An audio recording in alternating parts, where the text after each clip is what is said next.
Parfaitement d'accord avec lui. Ah non, moi Moustapha je suis pas Diakhaté quand d'accord. même. Je suis pas d'accord. Je suis Non, pas mais pas d'accord. Il faut Besdéba quand pas. même. Les Sénégalais aussi, il y en a qui n'ont pas aussi les moyens de débourser quand même. Ils n'ont pas aussi la possibilité de débourser de l'argent pour avoir une carte d'identité biométrique. Toi, tu peux le faire, peut-être. Non, c'est pas ça. Au fait, il faut aussi qu'on rompe avec cette politique de gratuité. Hein?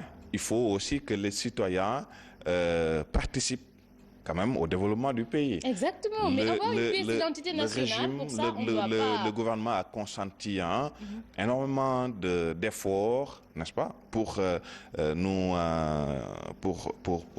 faire de sorte que les citoyens puissent disposer d'une carte d'identité biométrique avec une haute technologie. Il faut aussi que les citoyens puissent, n'est-ce pas, à leur niveau, participer un tout petit peu.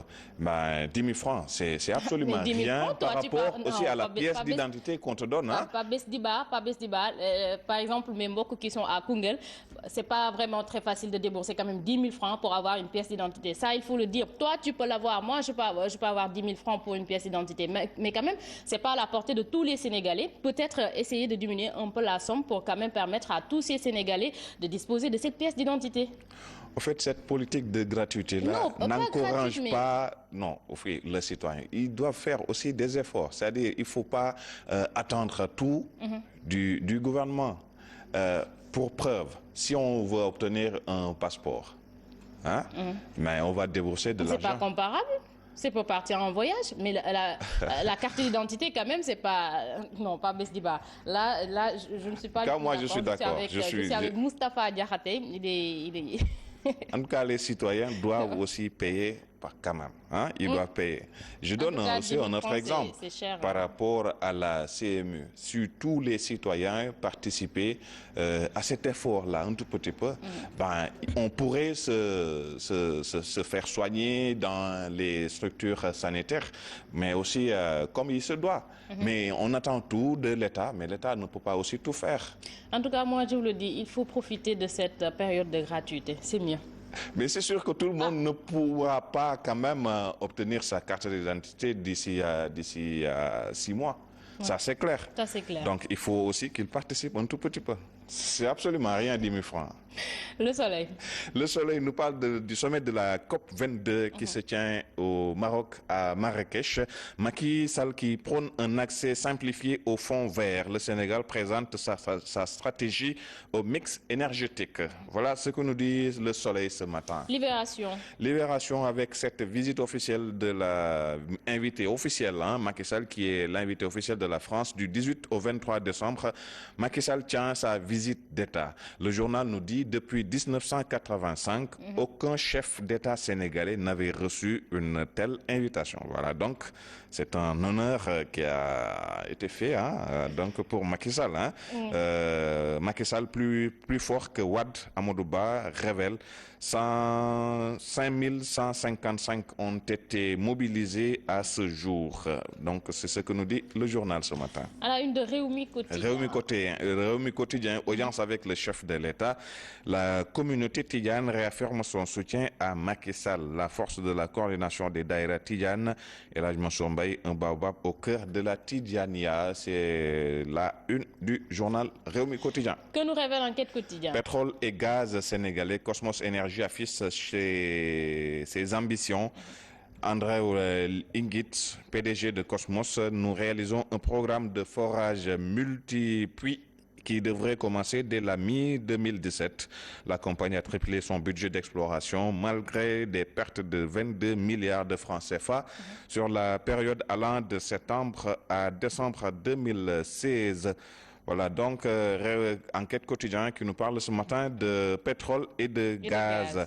Oui, regain d'intérêt pour la culture. Macky fait les yeux doux aux artistes. C'est ça, l'Enquête Quotidien. Enquête Quotidien ce matin. À la une du Populaire. En situation irrégulière en Allemagne, des milliers de Sénégalais menacés d'expulsion. Voilà ce que nous dit le journal Le Populaire. Ils sont convoqués à l'aéroport de Freunzing à partir du 30 novembre en vue de leur identification et de leur rapatriement. Sori Kaba, le directeur des Sénégalais de l'extérieur, dans le journal, hein, il nous dit, il parle de fausses informations. Ça aussi, il faut faire très attention, puisque quand même, ça peut inquiéter des Sénégalais, les familles qui sont au Sénégal. Hein.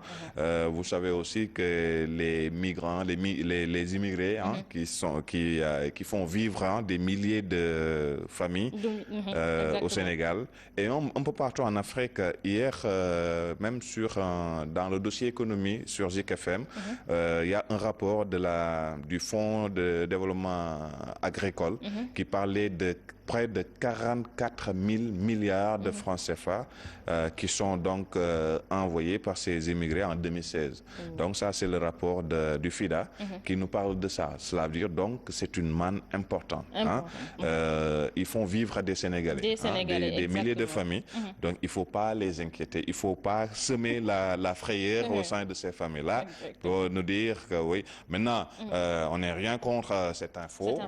Il faut peut-être, mais Sori Kaba nous dit que c'est une fausse information. Et c'est le directeur des Sénégalais de l'extérieur. C'est le directeur des Sénégalais de l'extérieur. Et aussi à ses propos. Voilà. Exactement. Retrouvailles Tanor Khalifa Sall à Touba, accolade des civilités entre les deux responsables socialistes. Tanor zappe la politique. Khalifa charge encore. Nous ne serons les valets de personne. Hein? C'est donc ce qu'a dit Khalifa Sall hier à Touba, que le Parti socialiste n'est pas un parti yobalema. Voilà. Et présentement, les politiciens, ils convergent tous vers Touba. Hein, oui, mais c'est normal. Ils sont à la pêche de voix, même si parfois certains se gardent de faire des déclarations. Mais on comprend aussi que par rapport à ce que représente Touba dans ce pays, c'est normal aussi que pendant le Magal, qu'ils aillent à Touba. Fabrice aussi est en train de préparer une forte délégation. Hein. Ah, c'est clair. C'est clair. La rédaction, il faut aussi qu'on aille faire nos IA. Absolument. L'Observateur. L'Observateur, c'est un entretien avec Aliou Cissé, le coach des Lions. Ce que je regrette, il a donc des regrets par rapport à ce qui s'est passé à Polo Kwame. Donc c'est là que le match du Sénégal a été joué. Ce que je regrette, j'ai trouvé mes joueurs un peu timorés, moins entreprenants dans la créativité. On n'a pas été à la hauteur. Je suis remonté à bloc. C'est Aliou Cissé qui parle ainsi. L'Observateur qui revient aussi sur le projet de réforme, projet de loi organique de réforme de la Cour suprême. Les magistrats de Dakar durcissent le ton politique toujours avec l'Obs, élection présidentielle et législative. Maître Wade prépare Karim pour 2019. Il compte s'appuyer, d'après le journal, sur Manko Wattu Sénégal, d'autres forces politiques et la société civile. Pour élire Karim Wade. Pour élire Karim. On va parler sport avec Stade Quotidien. Pour terminer donc avec Stade, Moussa Sow, Lamine Sané, Cherbeng, les chaînons manquants avec un point d'interrogation. Hein? Le journal donc nous montre d'ailleurs à l'appui la photo de Moussa Sow, de Lamine Sané, de Cherbeng, et donc ces trois qui sont les chaînons manquants. Nouvel équipementier de la Fédération sénégalaise de football, les dessous du contrat avec Romae. Exactement. Le journal en parle ce matin. Voilà. On a suivi également les détails hier avec le président Lamine Gueye. Hein. Voilà. Alors, Papes, merci. Merci, Amina. On se retrouve demain, Inch'Allah. Demain, Inch'Allah. Merci à Papes Diba. Merci également à vous. Je vous retrouve tout de suite. C'est pour le journal.